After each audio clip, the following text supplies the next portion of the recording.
Hollywood silver screen presenting open desert. कहानी की शुरुआत में डेजर्ट के बीचों बीच ऊंची ऊंची चट्टानों में हमें एक लड़की लूसी और उसके साथी बेन को दिखाया जाता है, जो चट्टान पर चढ़ने की कोशिश कर रहे होते हैं। ये चट्टानें बहुत ही खतरनाक है, लेकिन किसी भी कीमत पर इन्हें ऊपर चढ़ना होगा। और अब यहाँ से कहानी 72 घंटे पीछे जाती है, जहाँ पर हमें लूसी को दिखाया जाता है, जो डेविड के साथ कार में है। डेविड प्रोफेशन से एक वकील है। ये दोनों के दोनों एक अरब कंट्री घूमने के लिए आए हैं और जल्दी ये शादी भी करने वाले हैं। रात को जब एक रेस्टोरेंट में होते हैं, तभी वहाँ पर लूसी को एक लड़का जिसका नाम बेन है, वो खाने की कोई डिश भिजवाता है, लेकिन उसके पैसे बिना पे किए ही वहाँ से निकल जाता है। लूसी भी इस बात पर ज्यादा ध्यान नहीं देती। अगली सुबह जब लूसी और डेविड को ट्रिप पर जाना होता है, तभी डेविड की कंपनी से उसे कॉल आता है और उसे बताया जाता है कि उसे एक बहुत ही इंपॉर्टेंट मीटिंग को अटेंड करना है। डेविड लूसी से कहता है कि मैं ट्रिप पर आ नहीं सकता, तुम्हें अकेले जाना होगा। लूसी वहाँ से नाराज होकर चली जाती है, क्योंकि डेविड कभी उसे पूरा टाइम नहीं देता। और जब वो उस जगह पहुंचती है जहां से ट्रिप के लिए गाड़ी निकलेगी, वहां पर वो बेन को भी देखती है, जिसने रात को उसके लिए डिश ऑर्डर की थी। वो बेन के पास जाती है।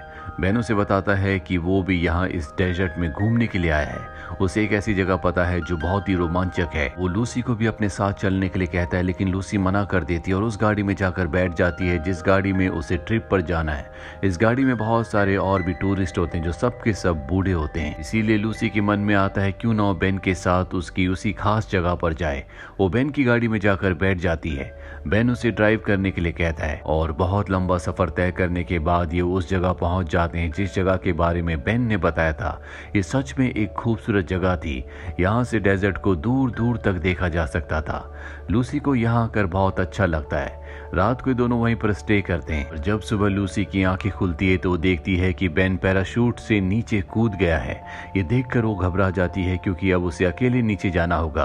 बेन ने उसके लिए गाड़ी की चाबियां और एक नोट छोड़ा होता है। उस नोट में लिखा होता है कि जब तक तुम नीचे नहीं आ जाती, तब तक मैं तुम्हारा वहीं पर इंतजार करूंगा। लूसी इसके बाद उन खतरनाक चट्टानों से बड़ी मुश्किल से गाड़ी को नीचे लेकर आती है, जहां पर बेन उसका इंतजार कर रहा होता है।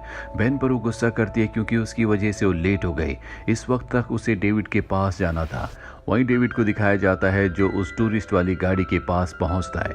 उसे पता चलता है कि लूसी इस गाड़ी में आई नहीं। इस बात से वो पूरी तरह से परेशान हो जाता है और लूसी को कॉल करने की कोशिश भी करता है, लेकिन उसका phone out of coverage area होता है। वहीं बेन और लूसी को दिखाया जाता है, जो अब बड़ी तेजी से इस बीहड़ से बाहर निकल रहे होते हैं, लेकिन तभी उनकी गाड़ी का टायर रेत में फंस जाता है। ये बहुत कोशिश करते हैं, लेकिन इनकी गाड़ी नहीं निकलती। लूसी यहाँ पर फोन करने की भी कोशिश करती है, लेकिन ये एक ऐसी जगह है जहाँ पर किसी के मोबाइल पर कभी कोई नेटवर्क नहीं आता, इसीलिए वो किसी से संपर्क नहीं कर सकती। बेन लूसी से कहता है कि जब तक यहाँ पर कोई मदद नहीं आ जाती, तब तक हमें यहीं पर रुकना होगा, किसी का इंतजार करना होगा। लूसी कहती कि मेरे पास इतना वक्त नहीं है, हमें अभी यहाँ से निकलना चाहिए। बेन कहता है कि इस वक्त भीड़ में बहुत ज्यादा गर्मी है, एक बार सूरज ढल जाए उसके बाद हम यहाँ से निकल सकते हैं। और लूसी बेन की बात नहीं मानती। वो जानती है कि डेविड उसका इंतजार कर रहा होगा, इसीलिए वो अपना बैग और पानी की बोतल लेकर अकेले इस रेगिस्तान में आगे बढ़ चलती है। काफी दूर जाने के बाद उसे प्यास लगती है। वो अपना सारा पानी पी लेती है और अब उसके पास वापस लौटने के अलावा कोई भी रास्ता नहीं है, इसीलिए जल्दी वो बेन के पास वापस आ जाती है। वापस आने के बाद भी उसे बहुत प्यास लगी होती है, इसीलिए वो बेन के पास रखी बोतल से पानी पीने लगती है। बेन उसे कहता है कि हम यहाँ पर फंस चुके हैं, हमें पानी को बहुत संभल के खर्च करना होगा। वो उसे एक मैप भी दिखाता है, जिसमें वो कहता है कि यहाँ से 12 मील दूर ओपन डेजर्ट पैराडाइज है, जहाँ पर बहुत सारे लोग यानी कि टूरिस्ट घूमने के लिए आते हैं। एक बार अगर हम वहाँ पहुँच गए तो जल्दी हम वापस अपने घर यानी कि अपने होटल्स पहुँच जाएंगे। और अब शाम होने के बाद लूसी और बेन यहाँ से निकलने की तैयारी करते हैं, पर लूसी निकलने से पहले यहाँ पर एक मैप छोड़ देती है, ताकि अगर कोई भी यहाँ पर आए तो उन्हें पता चल सके कि ये किस तरफ गए हैं। वहीं डेविड को दिखाया जाता है, जो पुलिस वाले के पास जाता है और उसे बताता है कि उसकी फियोंसे, जिसका नाम लूसी है, वो गायब है। पुलिस वाला कहता है कि जल्दी हम उसे ढूंढ लेंगे। हालांकि वो पुलिस वाले को रिश्वत देने की भी कोशिश करता है, लेकिन पुलिस वाला पैसे लेने से मना कर देता है, क्योंकि वो एक ईमानदार पुलिस वाला है। वहीं हमें लूसी और बेन को दिखाया जाता है, जो दोनों के दोनों अब आगे बढ़ते जा रहे हैं। ये दोनों के दोनों एक जैसे हैं, इसीलिए एक दूसरे को कहीं ना कहीं पसंद करने लगे हैं। वैसे भी लूसी को कभी डेविड ने टाइम नहीं नहीं दिया, इसीलिए उसका मन उससे कहीं ना कहीं फेड अप हो चुका है। अब जब ये लगातार आगे बढ़ रहे होते हैं तभी वहाँ पर रेगिस्तान का तूफान आ जाता है, जिस वजह से इन्हें वहीं पर रात को स्टे करना पड़ता है। और जब सुबह इनकी आंखें खुलती हैं तो देखते हैं कि दोनों के दोनों रेत की चादर के नीचे सो रहे हैं। अब लूसी उठती है और देखती है कि सामने रोड है जिस पर गाड़ियां जा रही है। ये देखकर वो बहुत खुश हो जाती है, वो बेन को उठाती है और कहती है कि हम पहुंच गए। ये दोनों के दोनों खुशी खुशी आगे बढ़ते हैं, लेकिन इससे पहले कि रोड तक पहुंचते देखते हैं कि इनके बीच में और रोड के बीच में एक बहुत गहरी खाई है जिसे पार करना लगभग पूरी तरह से नामुमकिन है। ये दोनों वहीं पर खड़े होकर कई गाड़ियों को इशारा करते हैं, लेकिन ये दोनों इतनी दूर होते हैं कि इन्हें कोई नहीं देख सकता। इनके पास अब पानी भी खत्म हो रहा है, ये पूरी तरह से हताश हो रहे हैं। लूसी बेन से कहती है, क्या तुम पैराशूट के जरिए उस पार जा सकते हो? बेन कहता है कि नहीं, अगर मैं पैराशूट से कूदा तो मैं खाई के अंदर लैंड करूंगा, जिससे मेरी जान भी जा सकती है। और अब इन दोनों को नहीं पता कि दोनों क्या करेंगे। वहीं डेविड को दिखाया जाता है जो बेन के उस आदमी तक पहुंच जाता है जिसे पता है कि बेन कहां पर गया है। डेविड को पता चलता है कि लूसी बेन के साथ गई है। वो उस आदमी को अपने साथ चलने के लिए कहता है, लेकिन वो आदमी डेविड के साथ अपने 2 आदमियों को भेजता है ताकि वो दोनों उसे उस जगह पहुंचा सके जहां पर बेन और लूसी गए हैं।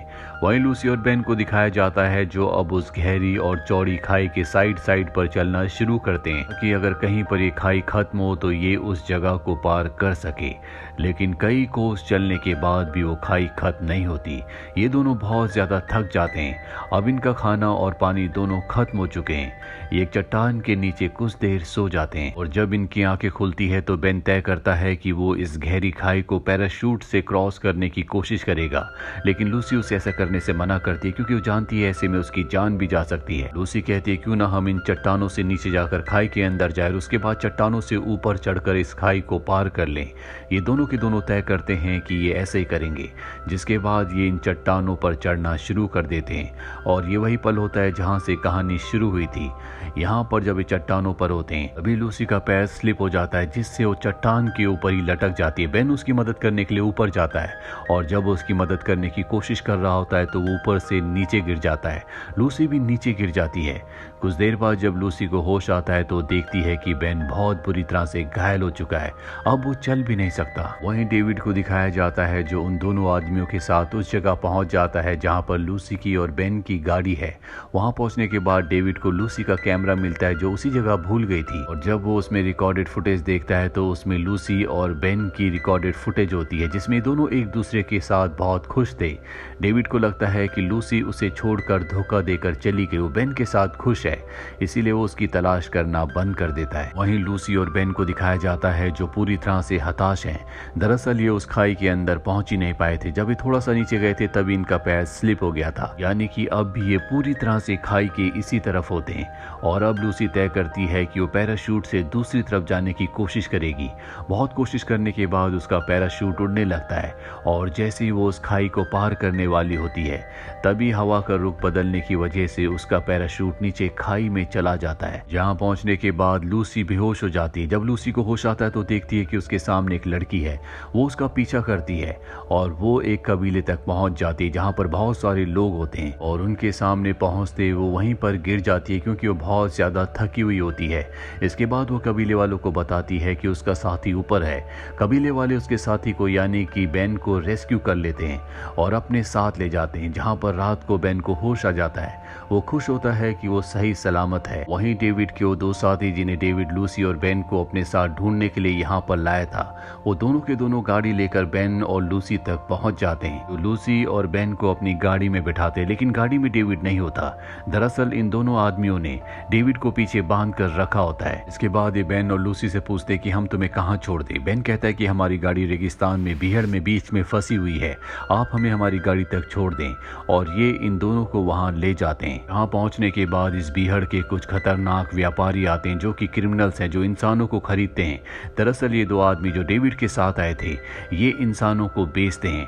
डेविड इनकी गाड़ी में पीछे बंदी होता है और अब जो व्यापारी आए होते हैं वो डेविड और बेन को 20-20 हजार डॉलर्स में खरीद लेते हैं। जब लूसी की बारी आती है तो ये आपस में लड़ना शुरू कर देते हैं, एक दूसरे पर गोलियां चलाते हैं, जिस वजह से सब के सब मारे जाते हैं। यहाँ पर अब एक ही व्यापारी बचता है और इससे पहले कि वो लूसी को और इन सब को अपने साथ ले जाता, बेन मौके का फायदा उठाकर उसे गोली मार देता है। डेविड के साथ जो दो लोग आए थे उसमें से एक मारा जा चुका और दूसरा गाड़ी लेकर भाग जाता है और अब यहाँ पर एक ही गाड़ी होती है जो कि बेन की गाड़ी है। डेविड उस गाड़ी को वहां से निकालने की कोशिश करता है और रेत हटा रहा होता है, पर लूसी उसे कहती है कि इसका कोई फायदा नहीं है, ये गाड़ी यहाँ से नहीं निकल सकती। अभी बेन जो अपनी जिंदगी की आखिरी सांसें ले रहा होता है, जो बहुत ज्यादा जख्मी है, वो लूसी से कहता है कि तुम अगर गाड़ी के टायर की हवा निकाल दोगे तो गाड़ी यहाँ से निकल जाएगी। ये सुनकर लूसी पूरी तरह से हैरान हो जाती है। वो कहती है कि तुमने पहले ऐसा क्यों नहीं किया। बेन कहता है कि जब मैंने पहली बार तुम्हें रेस्टोरेंट में देखा था तो मैं तुम्हें पहली नज़र में पसंद करने लगा था, इसीलिए मैंने तुम्हें अपने साथ आने के लिए कहा। मुझे तुम बहुत अच्छी लगती थी, मैं तुम्हारे साथ और भी ज़्यादा वक्त बिताना चाहता था, इसीलिए मैंने तुम्हें ये नहीं बताया। मैं इस पूरे रेगिस्तान को, बीहड़ को अच्छे से जानता हूँ, मुझे यहाँ के हर एक रास्ते के बारे में पता है, पर शायद तुम्हारा साथ मेरे लिए ज्यादा इम्पोर्टेंट था। ये सुनकर लूसी को कहीं ना कहीं अच्छा लगता है और अब ये सब के सब गाड़ी से इस जगह से निकल जाते हैं। जब ये अपने घर की तरफ जा रहे होते हैं, लूसी डेविड को उसकी रिंग, जो कि उसने उसे प्रपोज करते वक्त दी थी, वो उसे लौटा देती है, क्योंकि जो वक्त उसने बेन के साथ गुजारा है वो उसके लिए बहुत ही प्रेशियस है, क्योंकि ये वक्त डेविड ने कभी उसे नहीं दिया था। और इसी के साथ ये फिल्म, ये कहानी यहीं पर ख़त्म हो जाती है। उम्मीद करते हैं कि ये कहानी आपको पसंद आई होगी।